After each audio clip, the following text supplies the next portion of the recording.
Hi, and thanks for watching another instructional video for CSCI 1300. In this video, we will talk about infinite loops and which loop is better suited to do a certain task, a for loop or a while loop. The first question I want to ask you is, do for loops always terminate?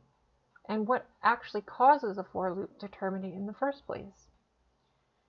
Let's say we have an example here where we have some sum variable and we want to generate some user input and store that into some other variable called x, add that into sum, and keep track of the number of times that we have gathered an input value to the user.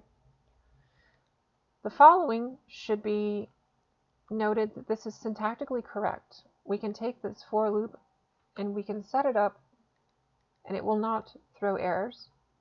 But the real question is, will it ever terminate? And that is a good question.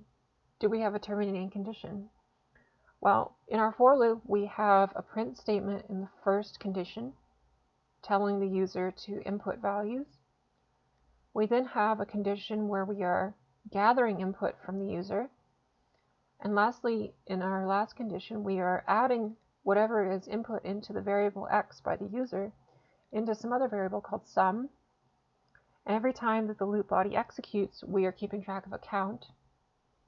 So it seems in some ways that we are going to be able to perform some operation here, but I'm not sure if there's a terminating condition here. The loop is not based on any kind of start position or end position, and so it doesn't seem like there would be anything to stop this loop from going on forever. So if I run this code, let's take a look at what happens.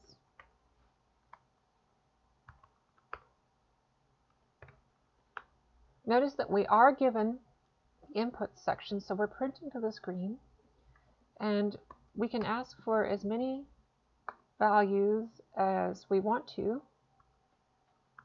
but it has no way of stopping us whatsoever. And notice that we don't actually do anything with what we gather from the user. So this is technically a infinite loop.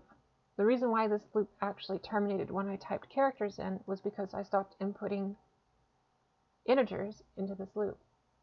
So this was a fail. CN failed when I was trying to input values. And that was the only thing that terminated the loop, was when incorrect values were entered. Now, this loop has the potential to become a while loop.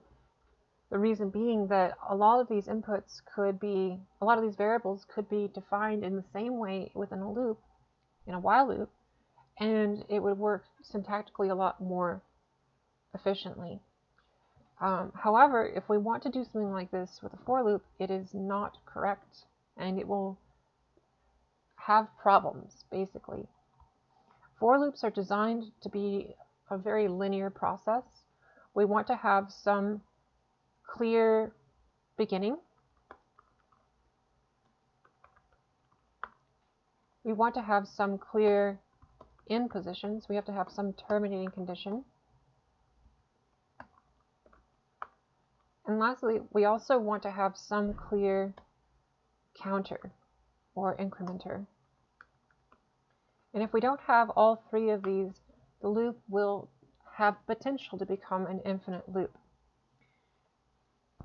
That's all for now. Thanks and happy coding.